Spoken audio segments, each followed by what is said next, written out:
Vamos a basar en algunas preguntas de la invitación que ustedes tienen. Espero un poquito a que esté la proyección.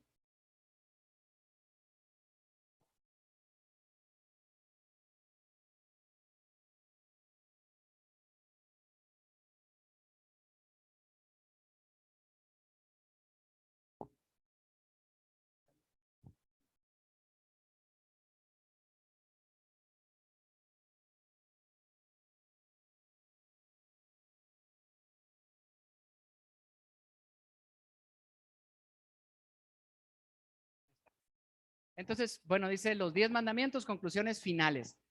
A ver, lean conmigo las preguntas, que son las preguntas más comunes que tenemos respecto a este tema. La primera pregunta dice, ahí la leemos juntos para no dormirnos, está dormilona la tarde. ¿Tienen vigencia en nuestro tiempo? Hemos contestado que sí, vamos a reafirmar esa conclusión. ¿Que no fueron tan solo para el pueblo judío del Antiguo Testamento? ¿Cuántas veces han escuchado esa referencia? Cuando hablamos de los 10 mandamientos, ¿a poco ustedes cumplen los 10 mandamientos? Eso fue para los judíos en el Antiguo Testamento. No tienen validez para este tiempo y ni siquiera están en el Nuevo Testamento, así que no hay que atenderlos. Vamos a ver si solamente fueron para el pueblo judío del Antiguo Testamento. Tercer pregunta, espero que vaya creciendo el interés. ¿Son necesarios para la salvación? Esa es otra discusión en la que entramos. Entonces, ¿para qué los tenemos que observar si no son necesarios para la salvación? Como no son necesarios para la salvación, entonces, pues pasan a segundo término. Vamos a ver qué tan cierto es eso que podemos discutir. ¿Cómo podrían aplicarse en el siglo XXI? Ha pasado ya tanto tiempo, es una legislación de más de 6,000 años. ¿Cómo aplicarlo ahora? Pues vamos a ver si tiene algún sentido práctico para nuestra vida moderna. Y finalmente, ¿es posible cumplirlos? ¿Qué contestación tendría de inicio a esa pregunta? ¿Se pueden cumplir o no? Porque la mayoría dicen, pues es que como no se pueden cumplir, entonces si no se pueden cumplir, ¿para qué los estudiamos? Bueno, vamos a ver si podemos ir contestando cada una de estas preguntas. La primera, ¿qué tan vigente es la ley de Dios? Esta es palabra de Jesús en el Sermón del Monte, Mateo 5:18. Porque de cierto os digo que hasta que pasen el cielo y la tierra, ni una jota, que es la letra más pequeñita del abecedario judío, ni una tilde, ni el puntito, si estuviera esto traducido en adecuado castellano diría, ni el palito de la I, ni el puntito de la I, pasarán de la ley hasta que todo se haya cumplido. ¿Cuándo dejará de cumplirse la ley? ¿Cuándo dejará de tener vigencia la ley según las propias palabras de Jesús? Hasta que pasen el cielo y la tierra. ¿Vigente el día de hoy? Pues no hemos visto que pase el cielo y la tierra, seguramente vigente el día de hoy. Sin embargo, hay quienes toman frases como la de Colosenses. No hay más que 3 pasajes en la Escritura. Este es el más claro de todos, aparentemente para quienes defienden esta postura, de que ya no tienen vigencia porque leamos Colosenses 2:14. Hablando del sacrificio de Cristo, anulando el acta de los decretos que había contra nosotros, que nos era contraria, quitándola de en medio y, ¿qué dicen negritas? ¿Cuántas veces han escuchado a hermanos nuestros evangélicos que dicen es que ya Cristo clavó la ley en la cruz? Y como clavó la ley en la cruz, entonces ya no tenemos necesidad de observar la ley porque la ley estaba dada para el Antiguo Testamento, ya no tiene vigencia porque ahora vivimos bajo la gracia y no bajo la ley. Si ustedes son una iglesia que observa la ley, entonces hay una maldición porque estamos bajo la ley y no estamos bajo la gracia. Sin embargo, al creer en Cristo, Cristo anuló el acta de los decretos que había en contra de nosotros, quitándola de en medio y clavándola en la cruz. Solamente que aquí la pregunta es si esta acta de los decretos que era contraria se debe traducir como la ley de Dios, la cual es perfecta y está puesta por Dios para nuestro beneficio. El acta de los decretos que nos era contraria era nuestra condenación delante de Dios. Y Cristo vino y la quitó delante y clavó esa condenación que nosotros merecíamos en la cruz. Más no la ley, y tenemos unos pasajes enseguida para demostrar que no es la ley de Dios la que Cristo clavó en la cruz. Fíjense, quisiera tomar este verso porque está puesto en el Apocalipsis, una visión futura, escatológica, el fin de los tiempos. Fíjense cómo lo dice Juan el teólogo. Entonces el dragón se llenó de ira contra la mujer y se fue a hacer guerra contra el resto de la descendencia de ella. Este lenguaje metafórico del Apocalipsis que nos habla del fin de los tiempos, concluye diciendo que la guerra del dragón es contra los que guardan los mandamientos de Dios y tienen el testimonio de Jesucristo. ¿Cuándo ocurrirá esto? ¿En el fin de los tiempos? ¿En el futuro?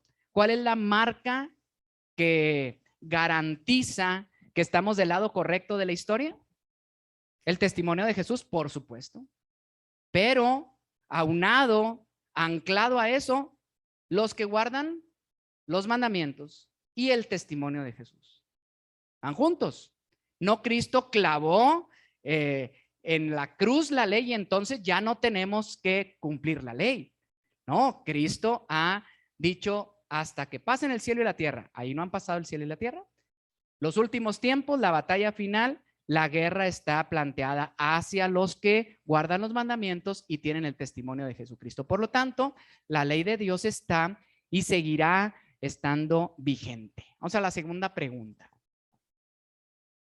La ley fue solamente para el pueblo judío del Antiguo Testamento. Vamos a ver que no, la ley se encuentra en el Nuevo Testamento. También, palabra de Jesús, Juan 14:21. Léanla conmigo. El que tiene mis mandamientos y los guarda, este es el que me ama. Y el que me ama será amado por mi Padre, y yo le amaré y me manifestaré a él. Se los leo otra vez porque es palabra de Jesús. Nos gusta decir, el que cree en Cristo, es cierto. Pero otra manera de decirlo es, el que tiene mis mandamientos, y además que los tiene, ¿qué? Y los guarda, ese es el que me ama. Hasta ahí podríamos dejar el pasaje. Si usted conoce los mandamientos, pero sí está preocupado por ponerlos en práctica en su vida, entonces es la muestra del amor que usted tiene por su Salvador. Entonces, y el que me ama será amado por mi Padre, y yo le amaré y me manifestaré a él. Primera de Corintios 7:19, en el Antiguo y en el Nuevo Testamento, hermanos. Pablo hablando a la iglesia de Corinto. La circuncisión, nada es. Y la incircuncisión, nada es. Sino la fe en Jesús, correcto. Pero ¿cómo lo dice Pablo aquí a Primera de los Corintios? Sino el guardar los mandamientos. ¿Lo habíamos visto desde esta perspectiva? Es cierto, y ahorita vamos a llegar a ese punto. La fe en Jesús es el camino de salvación, pero la nota, la muestra de esa realidad la plantea Pablo a los Corintios diciendo, ni ser judío es algo, ni dejar de ser judío es algo, sino el amar a Dios con el cumplimiento, el guardar los mandamientos de Dios. Otra vez nos vamos a referir al Apocalipsis. La palabra de Dios es una sola. Aquellos que argumentan que en el Antiguo Testamento había una verdad que fue quitada y en el Nuevo Testamento hay otra, creo que faltan a la verdad. Están mostrando a un Dios que cambia de parecer y Dios no tiene variación. Dios es el mismo ayer, hoy y por los siglos. El mismo mensaje del Antiguo Testamento está plasmado en el Nuevo Testamento. Su ley perfecta en el Sinaí sigue siendo la ley perfecta en la segunda venida de Cristo. Apocalipsis 15. Vi también como un mar de vidrio mezclado con fuego, y a los que habían alcanzado la victoria sobre la bestia, ¿ya se ubicaron en el punto profético en el que estamos? Ya la parte final, la victoria sobre la bestia y su imagen y su marca y el número de su nombre, en pie sobre el mar de vidrio con las arpas de Dios, y cantan, y se los puse en negritas, estamos hablando de mensaje profético, lenguaje metafórico. ¿Qué dice? ¿Qué cantaban estos victoriosos? ¿El cántico de qué? El cántico de Moisés. ¿Qué es eso del cántico de Moisés? Pues la palabra del Antiguo Testamento. La ley de Dios que fue otorgada a través de Moisés. ¿Qué hacían estos? En el futuro, como los ve Juan, ya victoriosos, ¿qué hacían? Tomaban del pasado y alababan a un Dios con ese mensaje de un Dios eterno que lo dispuso en el Sinaí. Ese mismo mensaje es tomado para tener un cántico de Moisés, siervo de Dios. ¿Y qué más cantaban? El cántico del Cordero.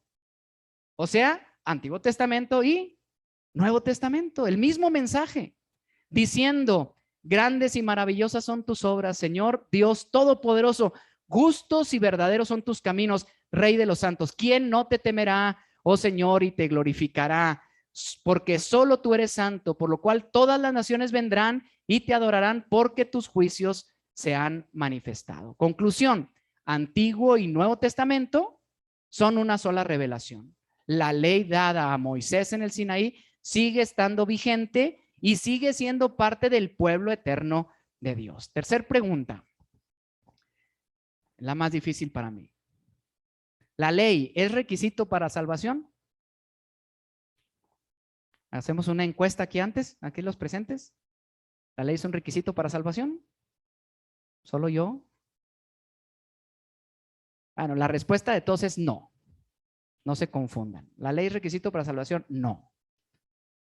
Pero vamos a ver qué dice la Escritura. Hechos 16:31. Cuando a pregunta directa a los apóstoles, el carcelero en Filipos le dice, ¿qué debo hacer para ser salvo? La contestación en Hechos 16:31, ellos dijeron, cree en el Señor Jesucristo y serás salvo tú y tu casa. Y a esa misma hora, él fue bautizado y toda su familia. ¿Requisito para salvación? No le dijeron, espérate, déjame saco la ley y déjame te enseño los 10 mandamientos, porque a la pregunta, ¿qué debo hacer para ser salvo? La respuesta directa y clara es, cree en el Señor Jesucristo y serás salvo tú y tu casa. Único requisito, indispensable, pero único requisito, cree en el Señor Jesucristo. Gálatas 2:16 dice, para reafirmarlo, sabiendo que el hombre no es justificado por las obras de la ley.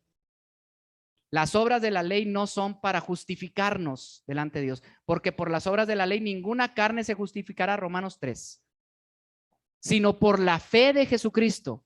Nosotros también hemos creído en Jesucristo para ser justificados por la fe de Cristo y no por las obras de la ley, por cuanto por las obras de la ley nadie será justificado. ¿Okay? Entonces, a la pregunta, ¿es requisito para la salvación? No. Porque por las obras de la ley ninguno será salvo, sino ¿por qué, hermanos? Por fe en Cristo Jesús. La fe es el único requisito, pero, a ver, vamos a ver qué dice la Biblia al respecto. Santiago 2:18. Lleguen a este diálogo, por favor. Lleguemos a este diálogo. Somos salvos por la fe y no por las obras. Ok, fíjense qué les contesta Santiago a eso. Pero alguno dirá, varios de nosotros estamos diciendo yo tengo fe. Alguno dirá, tú tienes fe y yo tengo obras. En negritas, muéstrame tu fe sin tus obras. Y yo te voy a mostrar mi fe a través de mis obras. Entonces, las obras de la ley no son un requisito para salvación, pero sí son una muestra de nuestra salvación. ¿Quiere usted saber si es salvo? Sí, ¿cómo es salvo? Por la fe. ¿Cuál fe? ¿Cómo va a mostrar usted su fe? Yo puedo mostrársela a través de mis obras. Usted diga, mis obras muestran mi fe. ¿Ok? Por sus frutos los conoceréis. ¿Cuáles son los frutos que estamos dando?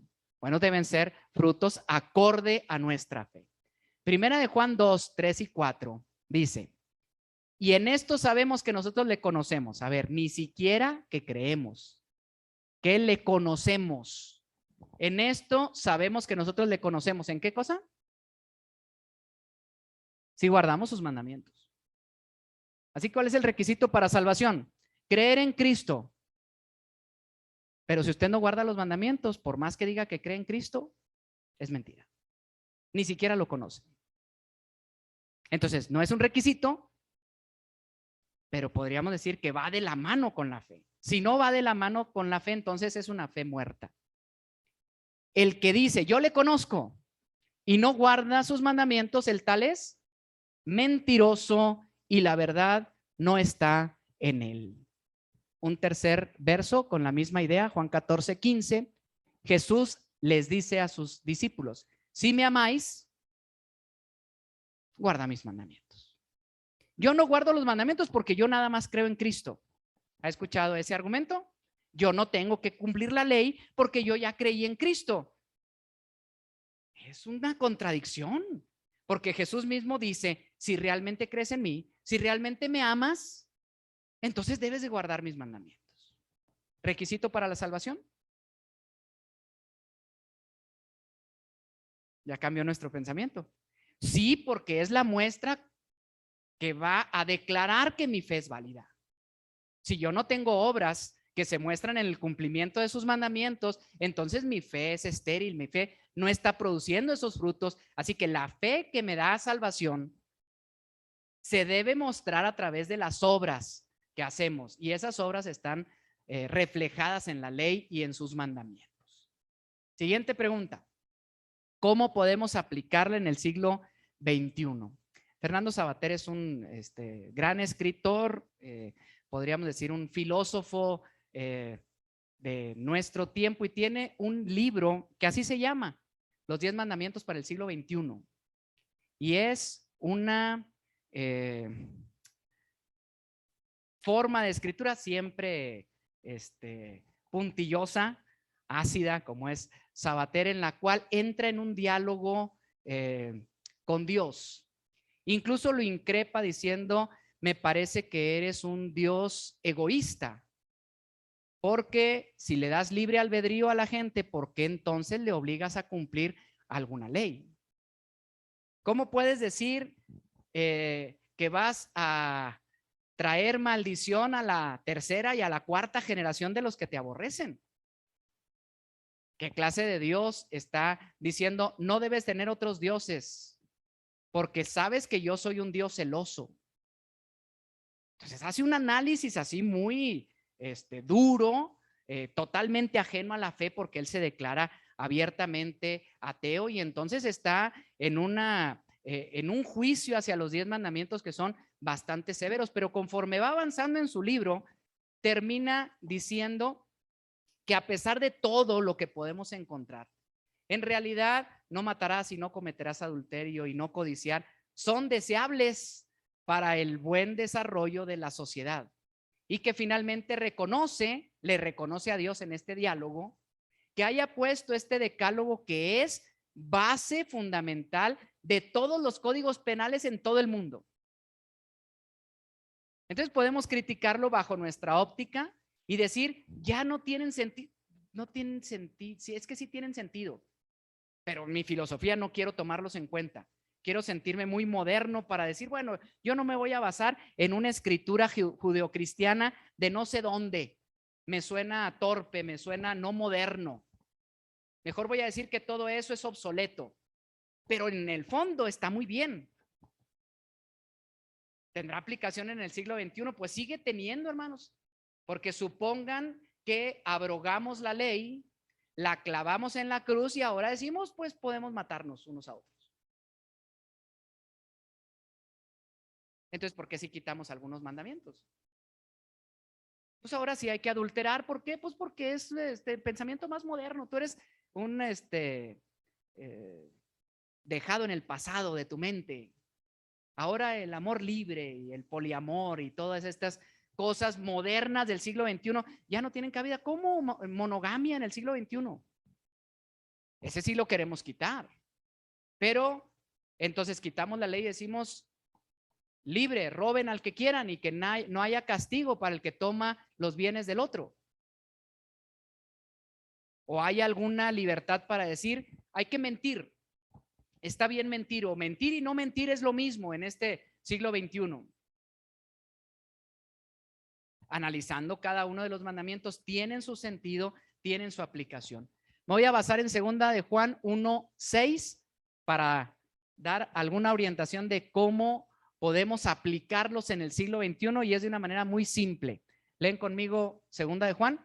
Y este es el amor. ¿Qué es el amor, hermanos? A ver si han escuchado en esta discusión que a veces tenemos con algunas personas, donde decimos: es que nosotros sí creemos en la vigencia de los 10 mandamientos, y hay gente que dice: no, esos ya no existen, ahora Dios nos ha pedido solamente amar. ¿Tienen la razón? Sí, tienen la razón. Amar a Dios y amar al prójimo, en esto se resume la ley y los profetas, lo dice la escritura, y en eso se basa mucha gente para decir: ya no hay que tomar en cuenta los mandamientos, simplemente hay que amar. Toda la razón. Y este es el amor, ¿Qué es el amor? Que andemos en sus mandamientos. Entonces, ¿sus mandamientos han sido descartados? No. Al contrario, por el amor establecemos aún más la ley de Dios. Este es el mandamiento, que andéis en amor, como vosotros habéis oído. Lo mismo aplicable para antes, en la vida de Jesús, en la vida de la iglesia, cuando conocimos y después de nuestro tiempo, la forma en la cual nosotros podremos mostrar nuestra cercanía de Dios es amando a los semejantes, sí. ¿Y cómo se da? Con mayor facilidad a través del cumplimiento de los mandamientos. Primera de Juan 5:2. En esto conocemos que amamos a los hijos de Dios. Amar a Dios y amar al prójimo, ¿va? ¿Cómo va a saber usted que está amando verdaderamente a su prójimo? Cuando amamos a Dios y ahora sí entra aquella apreciación que Jesús dio de la ley. Le dio más alto precio, diciendo, ustedes oyeron que fue dicho a los antiguos, no matarás. Eso dice la ley. Yo les digo que por amor no debemos matar a los demás, pero ¿qué más no debemos hacer? No debemos de insultarnos, no debemos menospreciarlo, no debemos de discutir, no debemos de entrar en desacuerdo. ¿Por qué? Porque finalmente esa es la intención de Dios. Amar al prójimo es guardar sus mandamientos. Oíste que fue dicho a los antiguos, no adulterarás. Pero ni siquiera voltees a una mujer ajena para codiciarla, porque entonces estás faltando desde tu corazón. Por lo tanto, el amor más profundo es la forma en la cual podemos cumplir la ley. Y otra vez nos referimos a Apocalipsis. Espero que esta orientación a este último libro de la Biblia nos haga tener una visión distinta de la ley. Aquí está la paciencia de los santos, los que guardan los mandamientos de Dios y la fe de Jesús. En el Apocalipsis van siempre de la mano la muestra clara de estos últimos victoriosos. Este rebaño pequeño que ha sido salvado es aquel que con paciencia guarda los mandamientos de Dios y la fe de Jesús. ¿Por qué lo estoy poniendo bajo el título cómo se aplica al siglo XXI, hermanos? A ver, encontramos muchos argumentos, muchas formas distintas de pensar actualmente. Me es complicado entablar algunos diálogos ahora, sobre todo con los más jóvenes, porque van por una forma de pensar distinta, por lo menos a la mía. ¿Cómo aplico los 10 mandamientos aquí? ¿A rajatabla? Tú tienes que cumplir los mandamientos porque Dios así lo dice y porque si no, te va a aventar un rayo desde el cielo para partir tu cabeza en dos. Vas a arder en el infierno porque no estás atendiendo los mandamientos. Yo creo que no es una palabra amable para el siglo XXI. Yo creo que la palabra amable para el siglo XXI ahí está, es paciencia. Queremos cumplir los mandamientos y hacer cumplir los mandamientos, hermanos, tenemos que ser muy pacientes. La gente actualmente piensa distinto y yo opino que es por una enorme desorientación, por un silencio que hemos nosotros generado al no compartir la palabra. Y ante ese vacío están tomando filosofía de cualquier parte. Tienen tanta información que entonces empiezan a hacer sus propios argumentos. Llegamos con la ley religiosamente antigua y los jóvenes, sobre todo los más chicos, se cierran a esa posibilidad. Dicen, esto no es para mí. Yo quiero hablar de otros mensajes, de otras fuentes, de otras filosofías más modernas. Pero cuando actuemos con amor, con paciencia, con una buena disposición y sobre todo con un buen testimonio de cumplir nosotros los mandamientos, entonces será la mejor manera de aplicar esos mandamientos al siglo XX. La última pregunta que vamos a contestar, ¿es posible cumplirlos? Vamos a contestarlo en base a algunas porciones. Lucas 18:27. Fíjense cómo contesta Jesús y va de acuerdo con ustedes. Les dijo Jesús, lo que es imposible para los hombres es posible para Dios. En nuestra contestación, si nosotros estábamos diciendo, ¿se pueden cumplir? Pues no. Estamos pensando con nuestra mente humana y es cierto. Ninguno de nosotros por nuestra propia fuerza, por nuestra propia capacidad va a cumplir los mandamientos porque la ley de Jehová es perfecta. nosotros no lo somos. Pero si para nosotros es imposible, el resto del pasaje nos da una esperanza. Para Dios sí es posible. Vamos a ver si es posible hacerlo para Dios y es sobre todo su voluntad. Primera de Juan capítulo 3 versículo 24 dice, y el que guarda sus mandamientos, ¿qué cosa? Permanece en Dios y Dios en él. Y en esto sabemos que él permanece en nosotros, y lo subrayé, por el Espíritu que nos ha dado. ¿En qué momento nos dio de su Espíritu, hermanos? ¿Cuando cumplimos la ley? Justamente cuando no cumplíamos la ley. Cuando la luz del Evangelio, la esperanza de Jesucristo alumbró nuestra vida y nosotros creímos, dice, y desde que creísteis, fuiste sellados con el Espíritu Santo de la promesa. Dios depositó en nosotros su Espíritu. ¿Y qué significa eso? Pues Dios mismo habitando en nosotros. Si nosotros dejamos a Dios obrar a través de nosotros, ¿podrá cumplir la ley, su Espíritu o no? Es su Espíritu. Entonces no le pongamos debilidades a aquello que es todopoderoso. Dios ha querido vivir a través de nosotros. ¿Podrá Él cumplir lo que nosotros no podemos? Por supuesto que sí. Entonces, ¿en dónde está la dificultad? Cuando nosotros le cerramos nuestro corazón al Señor. Cuando nosotros lo tenemos solamente como invitado de momento en nuestras vidas. Cuando tenemos experiencias fugaces y no la presencia constante de su Espíritu en nuestro corazón. Dos pasajes más. Primera de Juan 5:3 dice, pues este es el amor a Dios, que guardemos sus mandamientos. Y sus mandamientos, ¿qué significa eso, hermanos? No son carga, no son peso, no son difíciles de llevar. Cuando tú, dice, amas a Dios de manera natural por su Espíritu que nos fue dado, entonces empezamos a guardar sus mandamientos. ¿Con carga, con dolor, con dificultad? No, sus mandamientos no pesan para aquel que ama verdaderamente a Dios. ¿Se pueden cumplir sus mandamientos? Sí, si dejamos el Espíritu de Dios habitar en nosotros y si lo amamos profundamente, entonces son los caminos por los cuales podemos cumplir su ley. Juan 15:10 para terminar. Si guardareis mis mandamientos, permaneceréis en mi amor, así como yo he guardado los mandamientos de mi Padre y permanezco en su amor. Por lo tanto, nuestro enfoque, hermanos, no tendrá que ser solamente el analizar los mandamientos, porque ese es el error que cometió el pueblo judío. Analizó los mandamientos y les dio una practicidad únicamente bajo la fuerza humana, y eso es religión. Lo que nos invitan ahora es enfocarnos al amor. Si nosotros nos enfocamos más en amar a Dios, entonces los mandamientos es un acto continuo, es un acto seguido, es un acto natural, que no será gravoso, que saldrá de forma clara en nuestra vida, de naturaleza estaremos haciendo la voluntad de Dios. Así que cerremos, hermanos, hagamos un pequeñito resumen de los 10 mandamientos y quiero que ponga esto en mente. Por favor, vamos a hablar del amor y los 10 mandamientos. Quizás nosotros podemos ahorita pensar en alguien que amamos profundamente, alguien a quien respetamos profundamente. Si eso es Dios en nuestra vida o si fuera algún ser querido, piénselo y vamos a tratar de hacer este encuentro. Primer mandamiento, ¿qué dice? No tengas otros dioses. No tengas a alguien aparte de mí. ¿Sonó diferente? A lo mejor una relación de pareja. ¿Qué le pediría?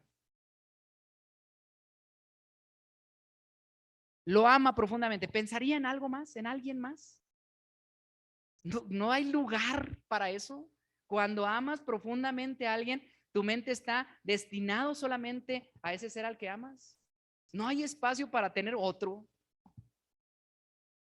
¿Amamos a Dios, hermanos? ¿Vamos a tener otros dioses? Pues claro que no. De forma natural. Nos vamos a negar a tener a alguien que ocupe el lugar de Dios porque lo amo profundamente. No hay nadie como Él. ¿Qué ando buscando en otra parte? No hay nadie como Él. Segundo mandamiento, no te hagas imágenes, no las reverencies, no te inclines ante ellas. La respuesta, mi Dios, al que yo amo profundamente, es incomparable. ¿A qué lo voy a comparar? Mi mente no tiene capacidad de imaginarse ni siquiera un pequeñito espacio de su grandeza. Ese es mi amor y mi reconocimiento de un Dios al que le voy a poner una imagen. ¿Lo voy a reducir a un objeto? Es imposible. Pero no desde el punto de vista solamente religioso, sino de el profundo amor y respeto que le podemos tener a nuestro Dios. No tomarás el nombre de Jehová tu Dios en vano. Si lo amas profundamente, entonces dice aquí, Dios será lo más importante para ti. Lo tomarás en vano, en poco, menospreciarás lo que tiene que ver con Dios, te burlarás de aquello. Por supuesto que no, y no permitirás que nadie se burle. ¿Por qué? Porque es tu amor profundo que tienes hacia el Señor, y lo que Él diga y como Él lo diga, yo estoy dispuesto a aceptarlo porque lo reverencio, porque lo amo profundamente. Acuérdate del sábado para santificarlo. Digo entre paréntesis, lo sabemos que casi todas las discusiones entre cristianos de eliminar la ley, curiosamente tienen que ver más bien con la intención de eliminar el cuarto mandamiento. Todos los demás se aceptan muy fácil, pero este no. Lo voy a poner en este sentido. Nos vemos el sábado. Su ser querido les dice, nos vemos el sábado. ¿Qué le contesta usted? A la hora que quieras y donde quieras y como tú quieras. ¿Verdad que sí? No, yo el día que yo te diga, cuando yo pueda. Ay, perdón, hoy no pude. ¿Se entendió este mensaje? El que ama profundamente, Señor, aquí estoy. Y se la pasan todo ese tiempo ahí, pues si pudiéramos estar más. ¿Vale? Si lo vemos en el ser querido, quisiéramos estar apasionadamente, íntimamente con aquel que amamos profundamente, amamos a Dios. Entonces, no vemos el tiempo en el cual llegue ese día para poder estar delante de su presencia. Y aquel que dice, todos los días son iguales, es cierto, y hay que estar a la presencia de Dios todos los días, pero Él dijo que este día lo tomáramos como especial. Es nuestra cita con Él infaltable, infaltable.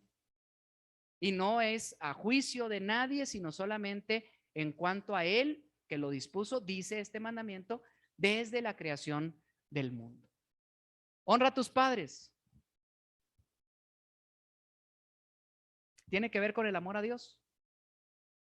Totalmente. Los padres humanos, ninguno de nosotros como padres humanos merecemos humanamente ser honrados. ¿Lo digo otra vez?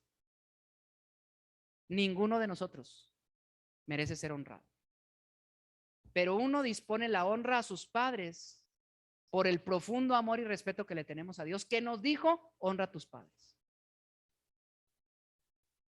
No porque el padre se lo merezca, no porque la madre lo merezca, sino porque el Dios al que yo amo profundamente me pidió que honrara a mis padres. Así que, Señor, lo que tú me pidas.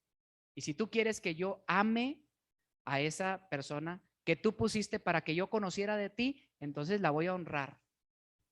Si tú pusiste en mi vida a alguien que fue difícil, a alguien que lastimó mi vida, a alguien que me afectó profundamente, pero tú me pides que yo lo honre, entonces lo voy a honrar por ti, porque te amo profundamente. La segunda parte de la ley, los siguientes 5 dirán, no matarás. Si la vida es un regalo otorgado por Dios, entonces yo no voy a quitar la vida a nadie, ni siquiera voy a tratar de afectar, ni de insultar, ni de lastimar a nadie que haya sido criatura de Dios, porque lo que dice Primera de Juan es, ¿cómo puedo yo decir que amo a Dios y aborrezco a mi hermano? ¿Cómo puedo decir a Dios que lo amo si no lo veo, y al que tengo a un lado y al que veo no le muestro ese amor?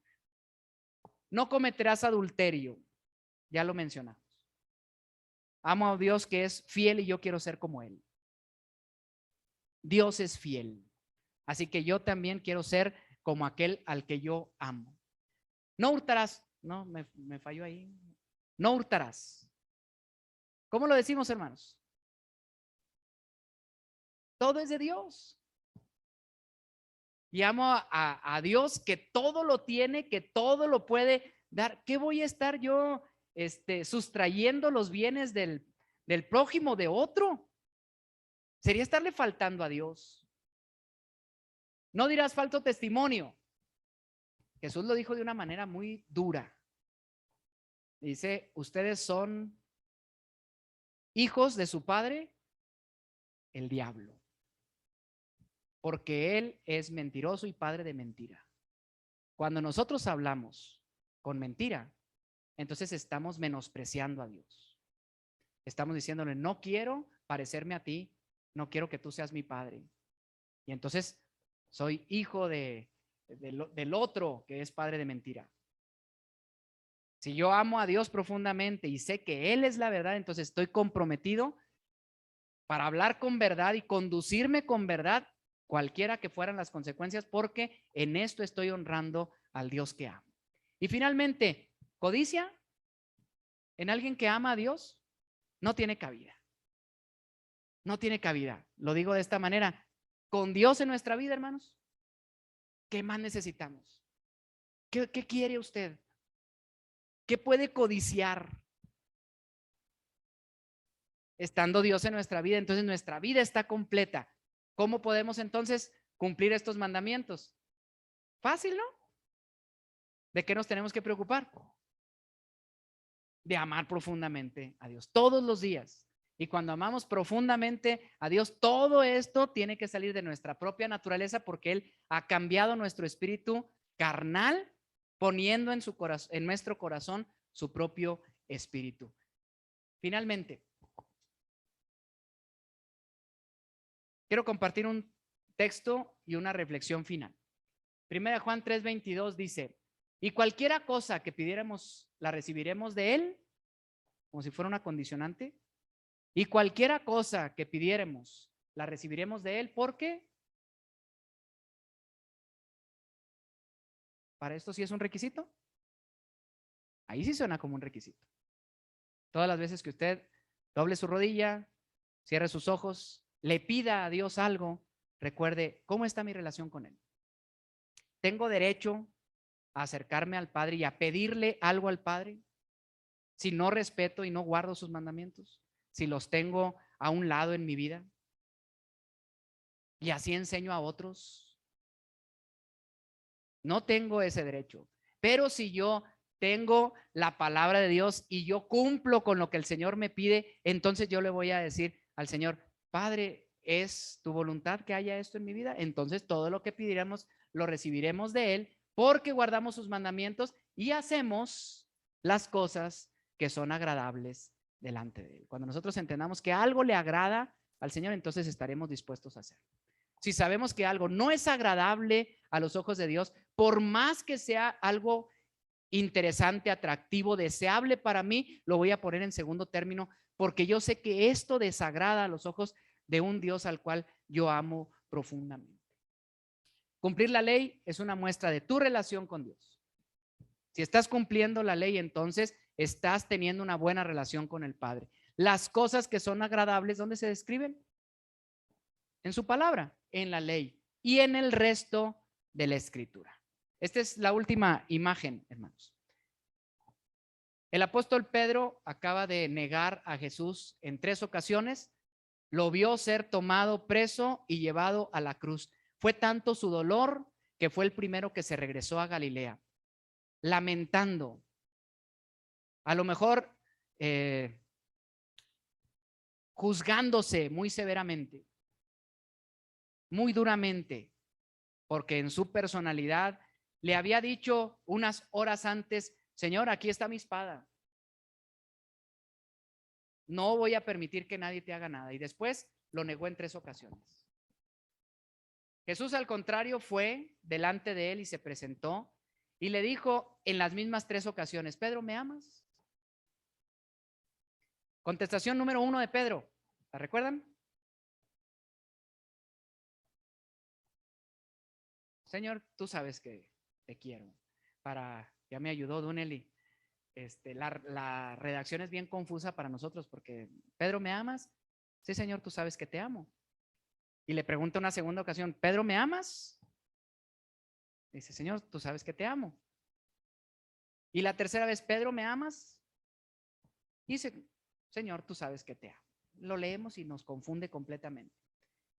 La traducción griega de esa porción habla de dos acepciones de la palabra amor. Nosotros lo traducimos como amor, pero ese enfoque del amor y el querer nos suena un poquito claro.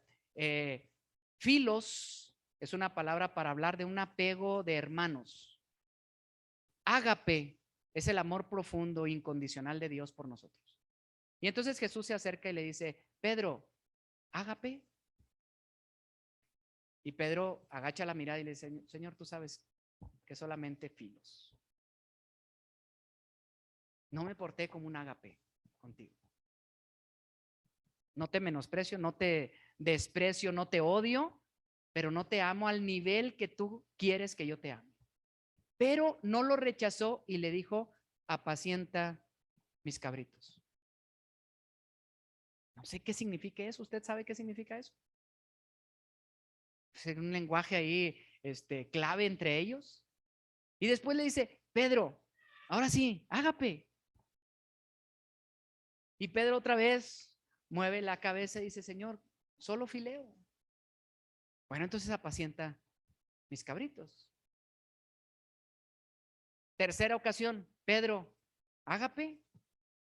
Dice, Señor, no, tú sabes que solamente filos. Y luego le dice, apacienta mis corderos. No tengo la seguridad de qué se quisieron decir entre ellos, hermanos, pero veo a un Pedro armado de valor unos días antes, enfrentando aún la propia muerte, con un ágape que no podía detener en su pecho, amando al Señor profundamente, aún bajo peligro de muerte, aún en la cárcel, y le dijo a aquel que le mandó llamar, es preciso obedecer antes a Dios que a los hombres. Ya no voy a volver a negar nunca al Señor. Si mi amor ha estado corto, si ha sido solamente un filos hacia Dios, quiero que se convierta en un amor incondicional, total, que abarque toda mi vida. Quiero amar a Dios como Él me amó en Cristo Jesús. El amor de Jesús fue un ágape increíble. Así nosotros debemos de amar al Señor. Me parece, hermanos, que en esta última parte Jesús le dijo, tengo una función para ti. Quiero que hagas algo. Y esta función es una función de pastoral. La manera, hermanos, en la cual nosotros podemos cumplir la ley es poner nuestros dones en ejercicio y decirle, Señor, ¿qué quieres que haga por ti? ¿Hay alguien a quien yo pueda amar? ¿Hay alguien a través del cual yo puedo amarte a ti trayendo un mensaje, una palabra, un servicio a mis semejantes? Entonces esa es la manera de cumplir la ley. No es a través de una observancia intelectual, teológica de lo que son los 10 mandamientos, sino de una necesidad profunda de agradar a un Dios al cual amamos. Próximo trimestre, hermanos, vamos a hablar de los dones espirituales, la manera en la cual nosotros podemos poner en ejercicio ese amor a Dios, y ojalá que el Señor nos diga entonces, ven y apacienta mis corderos. Dios les bendiga, hermanos.